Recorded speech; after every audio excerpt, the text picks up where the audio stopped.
원근법, 지난 시간에 이어서 이번에는 하늘 원근법을 알아보겠습니다. 하늘 원근법을 알면 태양과 달과 회전하는 별의 일주운동, 또 나사에서 발사하는 로켓 영상 등 하늘에서 벌어지는 현상들을 정확하게 볼 수 있는 눈이 생깁니다.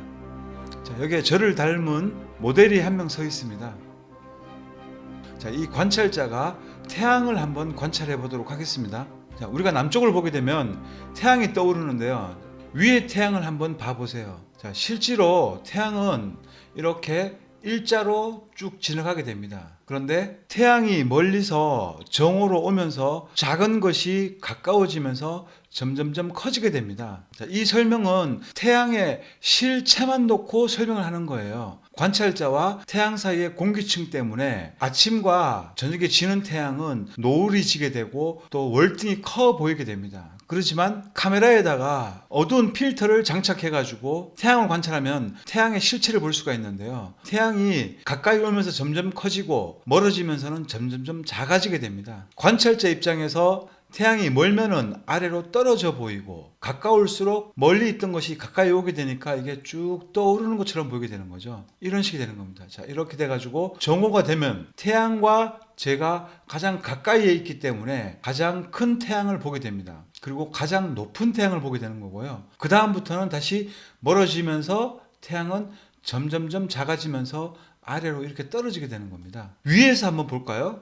자, 이렇게 태양이 이렇게 지나간 겁니다. 자, 지나갔는데 거리를 한번 따져볼게요. 관찰자와 태양과 거리가 멀죠. 그런데 정오가 딱 되면은 여기서 태양과 관찰자는 가장 가까워지게 됩니다. 그래서 정오에 가장 큰 태양을 관찰할 수가 있게 되는 거죠. 그런 다음에 점점점 멀어지면서 태양은 작아지게 됩니다. 비슷한 개념이 적용되게 되는데요. 토성이 땅에 떨어집니다. 자, 하늘에서 땅으로 이렇게 곤두박질 치게 되겠죠. 별이 이렇게 쭉 떨어지는 겁니다. 일단 별은 굉장히 높은 데서 떨어지겠죠. 별이 떨어지는 것을 관찰하게 되면 항상 그 별은 관찰하는 사람 쪽으로 오게 되어 있습니다. 자, 이걸 하늘 원근법으로 별 떨어지는 것을 보게 되면 별이 여기서 이렇게 떨어졌지만 관찰자가 볼 때 별은 관찰자 쪽으로 다가옵니다. 다가왔다가 가장 가까워지는 시점을 딱 통과하면서는 다시 별이 멀리 달아나는 것처럼 보이게 됩니다. 관찰자 시점에서 가로 방향으로 보게 되면 별이 가까워졌다가 멀어지는 것처럼 보이게 되고요. 세로 방향으로 보게 되면 별이 떨어지는데 분명히 이렇게 떨어졌지만 이 관찰자의 눈에는 어떻게 보이냐면 별이 높은 데서 떨어지니까 당연히 아래로 내려가게 보이게 되겠죠. 그런데 떨어질수록 관찰자랑 가까워지니까 별이 어떻게 보이냐면 관찰자 쪽으로 다가오는 것처럼 보이는 겁니다. 관찰자랑 가장 가까워지는 거리쯤 되면은 이 떨어지는 각도가 완만해지고 그러면서 관찰자로부터 멀어질 때는 어차피 또 땅으로 떨어져야 되는데 관찰자로부터 멀리 도망가는 것처럼 보이면서 아래로 이렇게 떨어지게 되는 거죠. 태양처럼 이렇게 일자로 진행을 하는 경우에는 우리가 볼 때 머니까 떨어져 보이고 가까워질수록 솟았다가 멀어질수록 떨어지게 되는 겁니다. 그런데 별은 높은 데서 대각으로 이렇게 떨어지기 때문에 별이 여기서 관찰되었다면 떨어질 때 관찰자 쪽으로 다가옵니다. 이렇게 다가오다가 관찰자랑 가까워지는 시점, 딱 이 시점을 지나는 시점에 완만해지면서 떨어지는 각도도 완만하게 멀리 이렇게 멀어져 가는 겁니다. 이렇게 떨어지게 되는 거죠. 자, 이제 별 떨어지는 걸 한번 관찰해 볼까요? 자, 별이 여기서 떨어지고 있습니다. 잘 보세요. 가까이 왔다가 다시 멀어져 버리죠. 보이시나요? 여기서 왔다가 여기까지가 관찰자 입장에서 가장 가까워진 거리입니다. 그런 다음에 다시 멀어져 버립니다. 자, 가까이 왔는데 별이 다른 데로 도망가 버려요. 자, 여기도 바나나처럼 휘어버리죠. 여기서 여기가 관찰자 입장에서 가장 가까운 거리였던 겁니다. 그래서 떨어지다가 휘어서 멀리 날아가 버리는 거죠. 이것도 마찬가지로 마치 관찰자 쪽으로 오는 것처럼 보이는 거예요. 가까이 오는 것처럼 보이다가 휘어버리는 거죠. 이렇게 다시. 자, 여기서 이렇게 휘어버리는 겁니다. 자, 또 다른 영상 이것도 역시 가까이 왔다가 휘어버리는 거예요.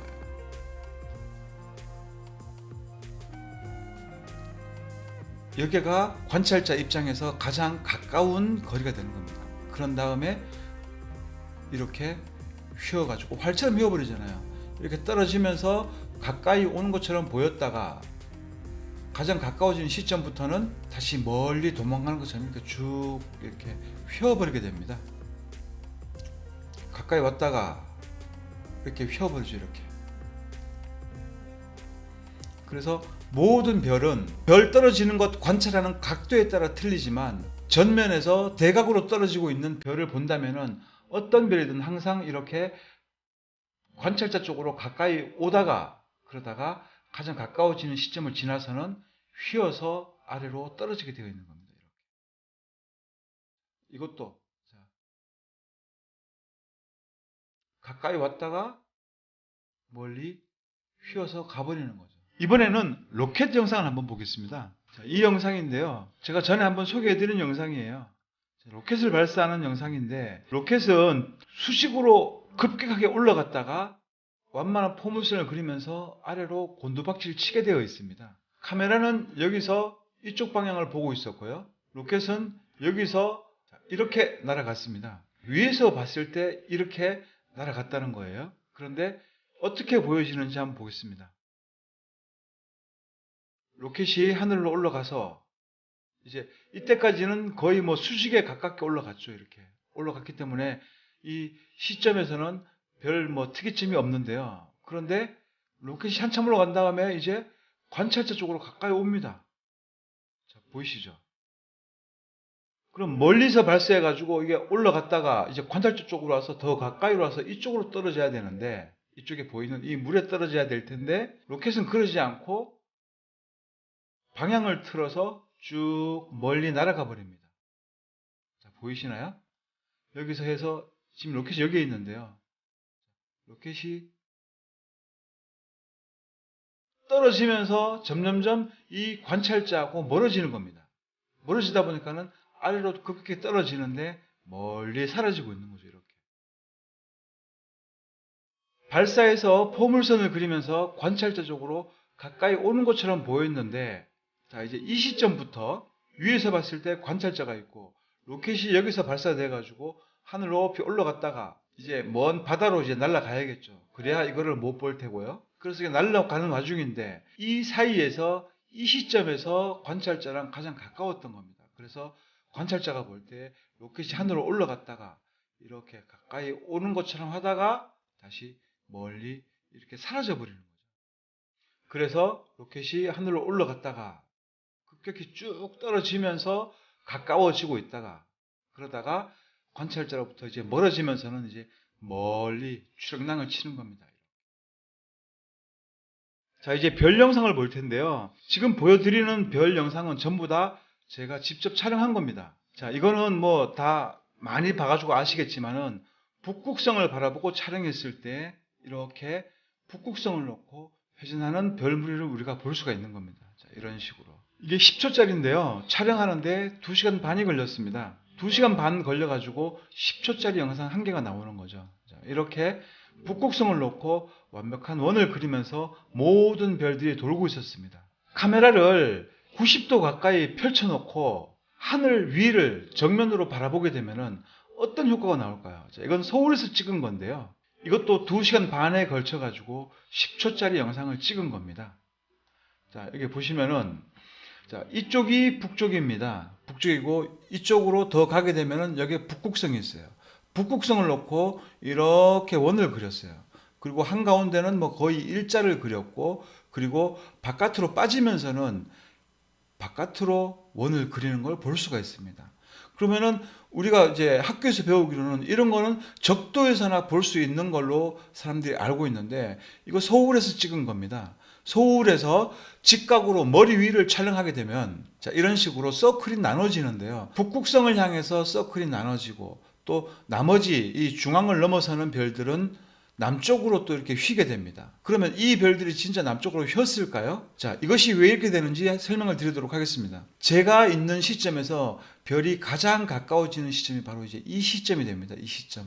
대각으로 이 시점이 되겠죠, 이렇게. 이 별이 지금 이렇게 바깥에서 안으로 들어왔다가 그러다 다시 바깥으로 휘게 되는데요. 이거는 뭐냐면은 별이 멀리 있으니까 떨어져 보이고 가까이 오면서 제 고도를 찾아 올라가는 겁니다. 올라갔다가 다시 저로부터 관찰자로부터 멀어지면서는 다시 아래로 떨어지는 효과예요, 이게.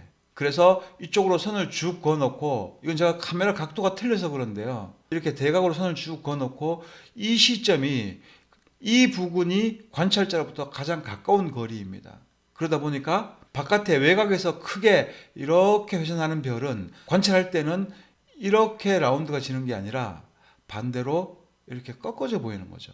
이쪽 별들이야 당연히 원래 이렇게 원을 그리고 돌고 있는데 북극성이 여기 있으니까 왜곡이 덜 심하면서 이렇게 원을 그리게 되는 거고, 관찰자가 여기에서 이 하늘을 보고 있다 보니까 이 부분이 가장 가까운 지역이 되고, 여기서는 이 별 같은 경우는 여기서는 멀기 때문에 아래로 떨어져 보이는 겁니다. 아래로.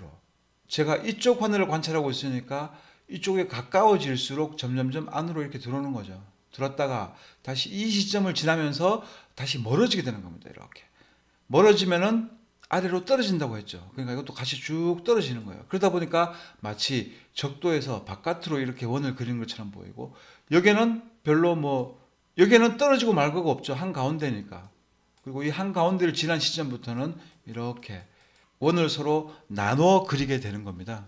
다른 영상 또 보겠습니다. 자, 이건 90도가 아니라 약 한 80도 정도 각도를 놓고 서쪽 하늘을 바라보면서 촬영한 거예요. 그리고 이제 이쪽이 북쪽이 됩니다. 북쪽이고 별은 이렇게 진행하는 거죠. 이렇게 원을 그리면서 지나가는데, 제가 서쪽 하늘을 보면서 촬영했을 때 별의 구도는 또 틀리게 되는 겁니다. 여기는 또 이상하게 나오죠. 자, 이렇게 완벽한 원을 그리다가 여기서는 원을 그리다가 이렇게 그려야 되는데 축 처져 버렸어요.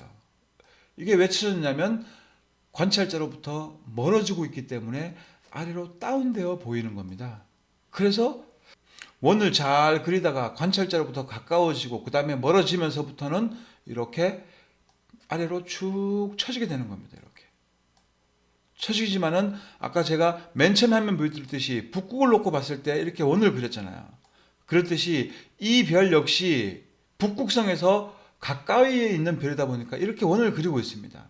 이렇게 원을 그리고 있는데 제가 북극성을 안 보고 서쪽 방향을 봤더니 별은 멀어지면서 이렇게 아래로 떨어지는 거예요. 축 처져 버리는 거죠. 이렇게. 하지만 이건 하늘 원근법 때문에 그러는 거고요. 실제로는 이렇게 돌고 있는 겁니다. 돌고 있지만은 이 거리 자체가 장난이 아닌 게 멀다 보니까 화면에서 별은 이렇게 아래로 축 처지게 되는 겁니다. 자, 이건 서쪽을 보면서 각도를 거의 80도니까 거의 90도에서 10도밖에 안 빠지잖아요. 완벽하게 서쪽을 보면서 촬영하면은 또 별의 모양은 틀려집니다. 북극성은 이쪽에 있게 되고 저는 서쪽 하늘을 보면서 촬영을 했습니다.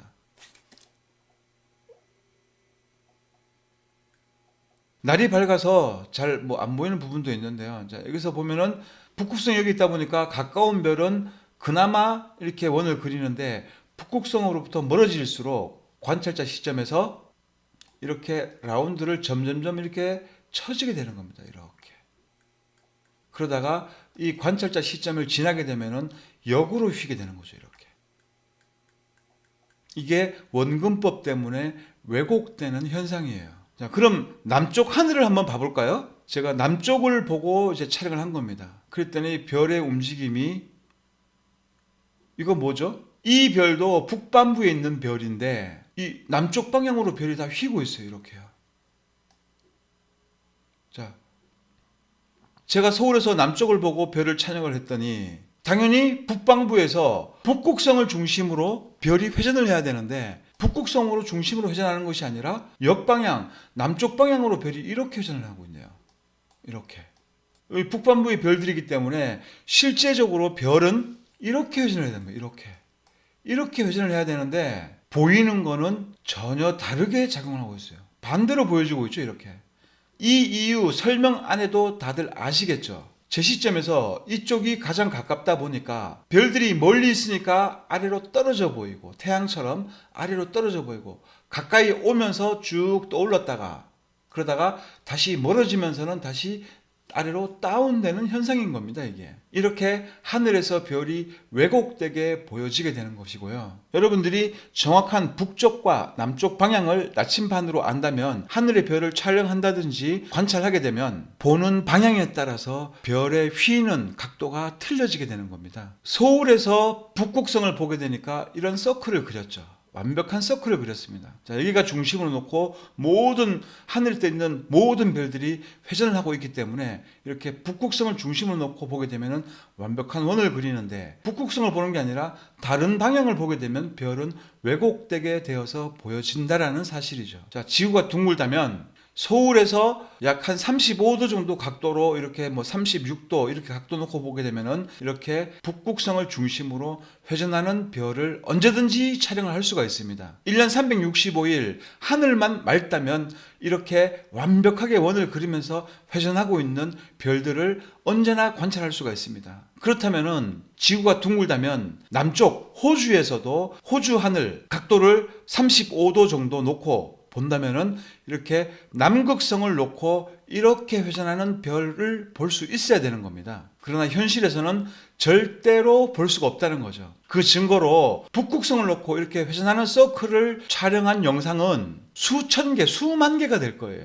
그런데 남극성을 놓고 회전하는 서클 영상은 많아봐야 한두 개? 많아봐야 10개가 채 되지 않습니다. 그것도 왜곡된 렌즈로 조작한 영상들밖에 없어요. 그러면은 호주쯤에서 남쪽을 바라보면서 촬영하면은 어떤 영상이 나올까요? 자, 이 영상은 적도 조금 아랫부분에서 촬영한 영상인데요. 남십자성이 관찰됩니다. 정상적인 화면이라면은 여기를 기준으로 자, 이렇게 회전하는 별무리를 보아야 되겠죠. 이렇게. 하지만 현실에서 어떻게 보여지느냐, 그냥 이렇게 옆으로 쭉 흘러갑니다. 그냥 이렇게.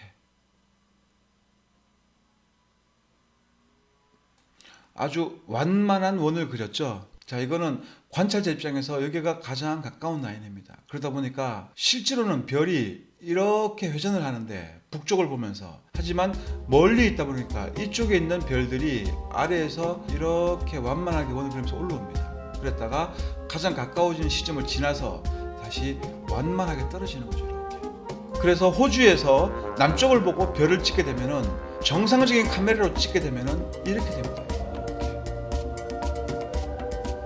이렇게 크게 완만한 곡선을 그리면서 이렇게 쭉 지나가는 별을 관찰할 수밖에 없습니다. 그런데 자, 호주에 사시는 분들이 이거를 보면서 원이 남쪽으로 휘고 있으니까 이쪽으로 더 가면은 남극성이 있겠구나 라고 착각을 하게 되는데, 아무리 가도 남극성은 없는 거죠. 그리고 이것 자체가 벌써 모순에 부딪히게 됩니다. 우리가 서울에서 북쪽 하늘을 봤을 때 완벽한 서클을 그리면서 회전을 했듯이 호주에서 남쪽을 봤다면은 남극성은 반드시 보여야 되고요, 남극을 중심으로 이렇게 회전하는 별 무리가 보여야 됩니다. 그런데 현실에서는 절대 이런 거 없고요, 그냥 완만하게 원을 그리면서 이렇게 떨어지는 별을 보게 되는 겁니다.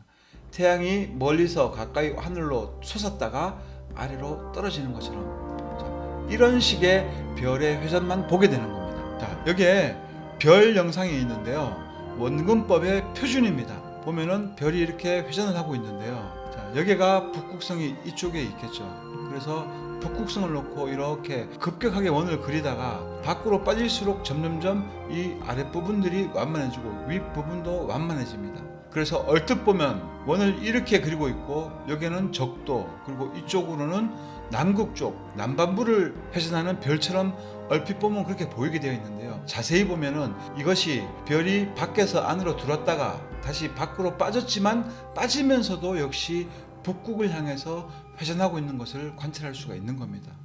그래서 하늘의 모든 별은 전부 다 북극을 중심으로 움직이고 있는 거예요. 남반부에서 보나 북반부에서 보나. 남반부에서도 북쪽을 보고 촬영한다면 모든 별은 다 북쪽을 향해서 움직이고, 간격이 벌어지는 별들은 이렇게 벌어져서 안으로 들어왔다가 다시 밖으로 빠지지만 그 빠지는 별조차도 다 북쪽을 향해서 가고 있다는 거죠. 다른 영상 한번 볼게요. 자, 이것도 이게 급격하게 원을 그렸다가 밖으로 빠지면서는 전부 다 이렇게 벌어지잖아요. 벌어졌지만 이 벌어진 것조차도 결국은 다 이쪽 방향을 보면은 다 이게 북쪽으로 회전하게 되어 있는 거죠. 북쪽으로 이렇게. 그래서 하늘에 있는 모든 별들은 북극성을 중심으로 회전하게 되어 있는 겁니다. 남쪽에서 북쪽을 보고 촬영을 하게 되면은 북쪽에 가까울수록 서클이 원을 그리는데 북쪽에서 멀어질수록 자, 이렇게 왜곡되는 현상을 보게 되는 겁니다. 학교에서 배운 지식은 가짜 지식이다 보니까 절대로 현실에서 써먹을 수가 없습니다. 하지만 이 원근법은 참 지식이기 때문에 알면 알수록 더 많이 보이게 되고 또 세상을 똑바로 볼 수가 있는 겁니다. 학교에서 배운 가짜 지식은 시험 칠 때 외에는 써먹을 데가 없어요. 분량이 길다 보니까 시간이 많이 가는데요. 1부 땅 원근법, 2부 하늘 원근법이었고요. 주말에 원근법 3부로 전체 마무리하도록 하겠습니다. 시청해 주셔서 감사드립니다.